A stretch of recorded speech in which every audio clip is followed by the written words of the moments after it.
pembelajaran hari ini. Oke, untuk yang memimpin doa Ibu panggil Andre.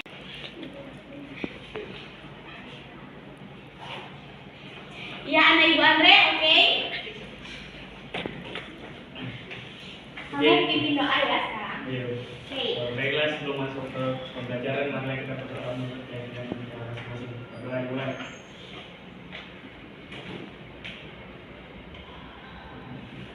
Amin, doa selesai. Oke, terima kasih ya kepada Andre. Oke, Nana Ibu, ada yang tidak hadir hari ini? Bayu belum. Tidak hadir ya? Oke, coba Ibu absen dulu ya. Dimas? Hadir, Bu. Oke. Farhana? Hadir, Bu. Grace? Della? Angel? Hadir, Bu. Oke, semangat ya Angel. Jadi cuma Bayu yang tidak hadir ya hari ini? Oke. Selanjutnya Ibu mau menyampaikan tujuan pembelajaran kita hari ini. Oke, tujuan pembelajaran kita hari ini adalah kalian mampu menganalisis mengenai pengertian dari pasar monopoli, kemudian ciri-cirinya, lalu contoh atau pengelompokan pasar dari monopoli itu sendiri. Kemudian yang kedua, menganalisis juga pasar monopolistik dan pengertiannya juga, ciri-cirinya juga, dan juga contoh pasarnya. Dan yang terakhir adalah menganalisis pasar dari oligopoli, lalu pengertiannya dan juga ciri-ciri. Oke, semuanya paham ya sampai di sini? Grup kelas kita dengan kelompok yang telah Ibu bagi juga, yang dibagi menjadi 3 kelompok, di mana kelompok yang pertama yaitu kelompok pasar monopoli. Coba tunjuk tangannya dulu, kelompok pasar monopoli. Yang mana? Orangnya? Angel. Kemudian Della, Andri, dan satu lagi siapa? Ilham. Oke, ini adalah kelompok pasar monopoli. Kelompok pasar monopolistik yang mana? Coba tunjuk tangan. Andre, Shoot, lalu Elia dan Dimas. Oke. Selanjutnya kelompok pasar oligopoli. Tunjuk tangan. Oke, Friska, Farhana, dan Grace. Oke, sekarang kita membentuk kelas ini. Di sini kelompok pasar monopoli, kemudian pasar monopolistik di sini dan pasar oligopoli di sini ya. Ayo, sekarang tugas masing-masing kelompok adalah untuk memahami, menganalisis isi dari video pembelajaran tersebut. Oke, kalian menganalisis, memahami apa saja yang ada di dalam itu. Yang dimulai dari pengertiannya apa, pemahaman kalian tentang pasar monopoli itu seperti apa, ciri-cirinya, kemudian contoh pasarnya, itu yang kalian mau diskusikan lewat video tadi. Oke, paham ya? Iya? Ini kan berarti kami materi masing-masing kan monopoli ya, Kak. Iya, betul. Jadi di sini untuk memahami, menganalisis isi dari video pasar monopoli, yang di sana pasar monopolistik dan yang di sini oligopoli. Oke, dapat ya? Dapat ya intinya? Oke, jadi kalian berdiskusi nih satu sama lain di dalam kelompok. Jikalau ada tambahan gitu kan, oh kira-kira contoh pasar yang monopoli itu seperti apa sih? Misalnya tambahan dari isi video itu bisa kalian saling diskusikan, oke? Nah, dan setiap orang di dalam kelompok harus bisa aktif saling berdiskusi, tidak hanya 1-2 orang saja yang berdiskusi ya. Oke, karena setelah kalian berdiskusi, kalian akan mencatat hal-hal yang penting yang kira-kira kalian belum bisa nih untuk dihafal gitu kan, secara keluar kepala bisa kalian memakai catatan-catatan kecil karena kalian akan mempresentasikannya di depan kelas masing-masing. Oke, yang pertama nanti kelompok pasar monopoli, yang kedua pasar monopolistik, dan yang ketiga oligopoli. Paham anak-anak Ibu? Oke, Ibu kasih kalian waktu analisis isi videonya.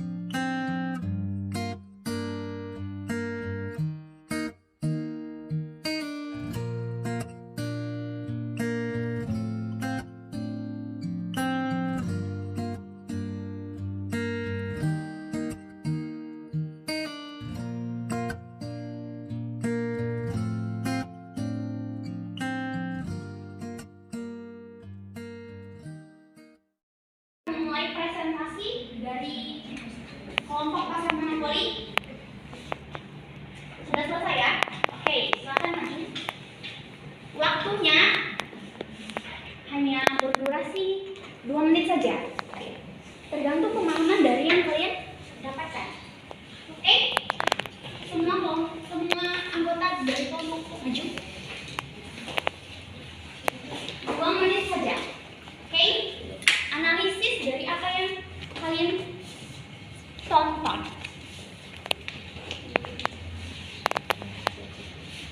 Dan setelah ini, kelompok monopolistik dan juga oligopoli dapat memberikan saran kepada kelompok pasar monopoli ini apa yang perlu diperbaiki. Jika ada yang ingin ditambahkan, kalian bisa memberikan kritik dan saran. Oke? Kepada kelompok pertama sudah bisa dimulai ya. Silakan. Terima kasih, kami akan membacakan hasil diskusi kami mengenai pasar monopolis. Jadi untuk pengertian pasar monopoli ini merupakan suatu bentuk pasar di mana hanya terdapat satu penjual yang menguasai pasar dan perusahaan tersebut dan tidak memiliki barang pengganti atau substitusi yang sangat dekat.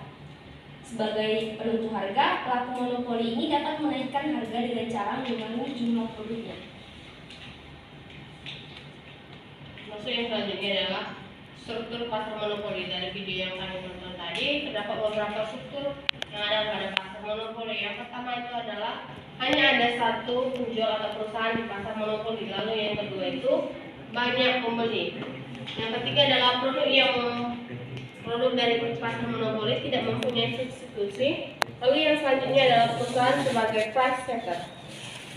Baik, selanjutnya ada ciri-ciri pasar monopoli, yaitu yang pertama, satu penjual atau produsen. Ciri-ciri pasar monopoli adalah hanya ada satu penjual atau produsen tunggal yang mendominasi pasar. Yang kedua, punya kontrol penuh atas harga. Yang ketiga, tidak ada substitusi. Yang keempat, hambatan masuknya itu tinggi. Yang kelima, keuntungan ekonominya pun juga tinggi. Yang keenam, kurangnya transparansi. Dan yang terakhir, menguasai pasar.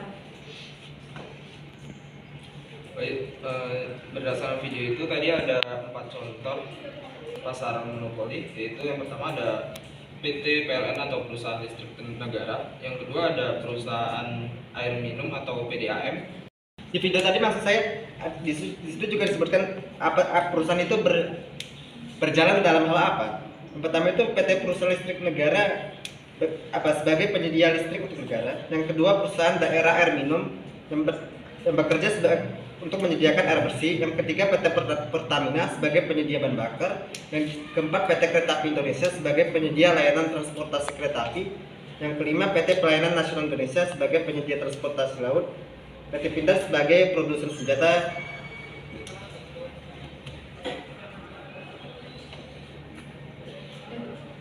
Oke, terima kasih kepada kelompok pasar monopoli. Ada yang ingin menambahkan? Ada saran atau kritik dari kelompok lain? Oke, sepertinya tidak ada. Kita langsung lanjut saja ya. Oke, kita lanjutkan penjelasan kami tentang pasar monopolistik. Pengertiannya pasar monopolistik yaitu bentuk pasar di mana terdapat banyak penjual atau produsen, tetapi setiap penjual memiliki sedikit kekuasaan pasar karena produk yang mereka tawarkan memiliki perbedaan yang cukup signifikan, baik dalam hal kualitas, desain, atau brand. Dalam pasar ini, penjualan dapat mengembangkan harga yang sedikit berbeda dari pesaing mereka untuk produk yang mirip, tapi tetap harus penjual dan produsen harus merasa puas dengan pembagian pasar yang relatif kecil.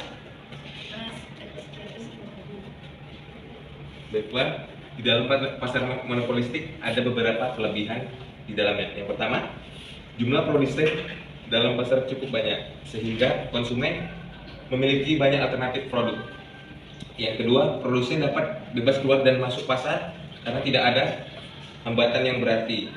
Yang ketiga, banyak inovasi yang dapat dilakukan mulai dari proses produksi atau mengembangkan cara baru untuk menarik konsumen. Baiklah, selanjutnya ada kekurangan dari pasar monopolistik yang pertama ada banyaknya produsen dalam pasar membuat persaingan yang ketat. Yang kedua ada karena produsen hanya selalu mengembangkan inovasi agar dapat bersaing, akan muncul biaya inovasi yang akhirnya akan dibebankan kepada konsumen melalui harga produk. Yang terakhir ada besar biaya persaingan yang harus dikeluarkan seperti iklan dan intensif. Terkadang beberapa iklan justru tidak tepat sasaran sehingga menghabiskan biaya yang cukup besar. Adapun contoh dari pasar monopolistik ini contohnya dia ada di pasta gigi, ada beberapa contoh yang membedakan, yaitu ada Close Up, Sensodyne, NASA, Colgate, Pepsodent, dan Formula. Dan yang terakhir di bagian televisi itu terdapat beberapa, yang pertama ada Samsung, Sony, Panasonic, serta Polytron dan Sharp. Dan yang terakhir di bagian smartphone ada beberapa TV yang seperti Xiaomi, Samsung, iPhone, Oppo, dan Vivo. Baik, sekian hasil diskusi kami. Terima kasih. Oke, pada anak-anak ibu ada yang ingin memberi saran? Oke, sepertinya tidak ada ya. Oke, kita beri applause kepada kelompok terakhir. Pada kelompok terakhir, kelompok oligopoli, yang dipersilakan dengan durasi 2 menit.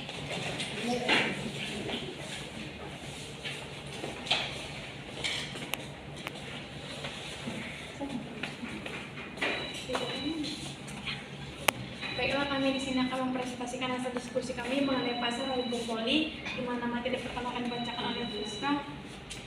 Pengertian dari oligopoli itu adalah kondisi pasar di mana penawaran satu jenis barang dikuasai beberapa perusahaan.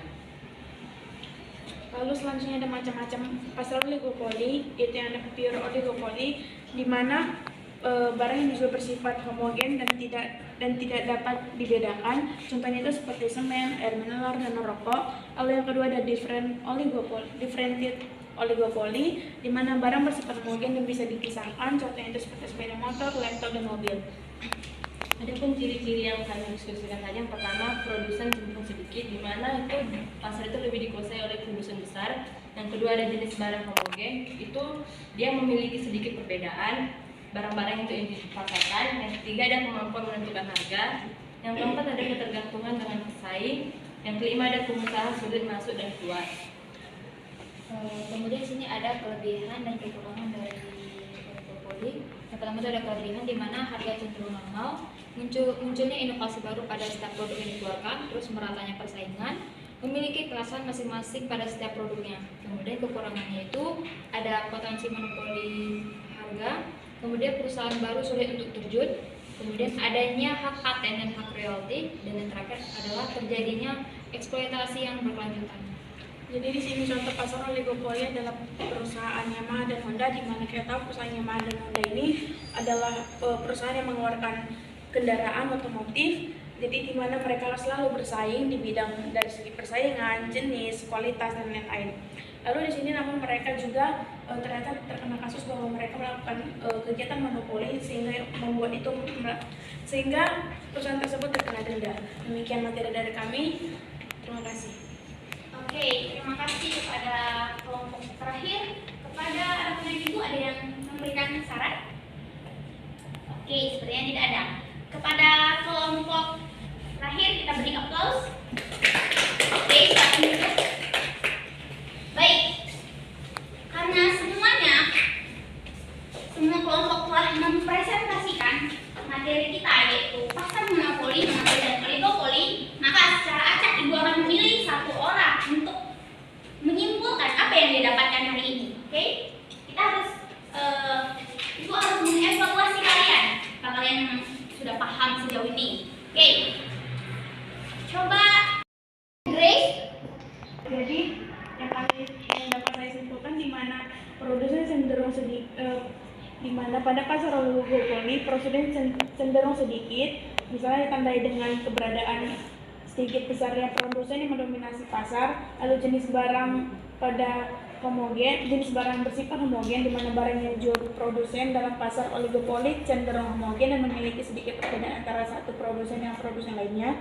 Lalu kemampuan menentukan harga, di mana produsen dalam pasar oligopoli memiliki kemampuan untuk mempengaruhi harga pasar, selanjutnya ketergantungan dengan pesaing. Lalu yang terakhir itu pengusaha sulit untuk masuk dan keluar karena pasar sudah didominasi oleh produsen besar.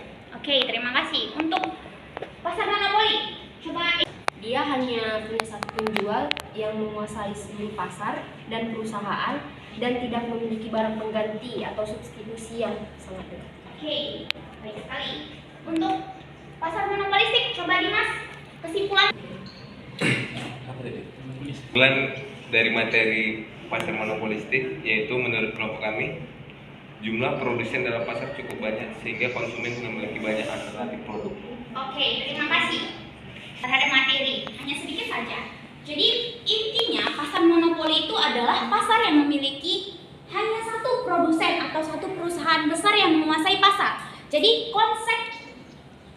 konsepnya itu hampir sama dengan permainan monopoli. Anak-anak itu pasti pernah ya bermain monopoli, di mana di dalam permainan monopoli yang menang adalah yang menguasai properti yang ada di dalam permainan monopoli. Nah, sama seperti dalam pasar monopoli.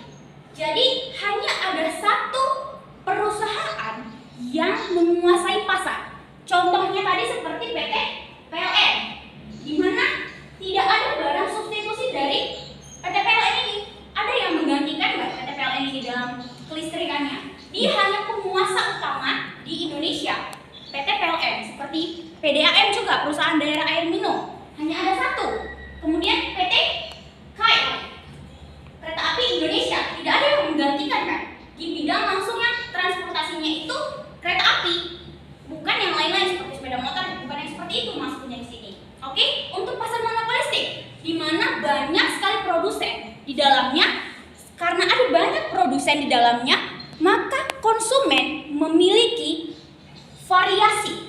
Konsumen dapat memilih yang mana sih yang dia ingin pilih, yang mana kira-kira yang cocok dengan apa yang kita butuhkan gitu. Contohnya tadi ada perusahaan pasta gigi, di mana ada apa saja? Pepsodent, lalu Close Up, Colgate, kemudian yang terakhir ada ya formula ada. Coba yang pertama tadi ada Pepsodent. Pepsodent itu citra merek mereka tuh apa sih? Mereka membranding dirinya tuh sebagai pasta gigi yang seperti apa? Kalau misalnya kita lihat iklan di TV, mereka tuh lebih banyak pencegah gigi berlubang. Mereka lebih memfokuskan kesehatan gigi. Kemudian kalau Sensodyne itu untuk gigi yang sensitif. Tetapi kalau misalnya Close Up adalah nafas segar 12 jam tahan.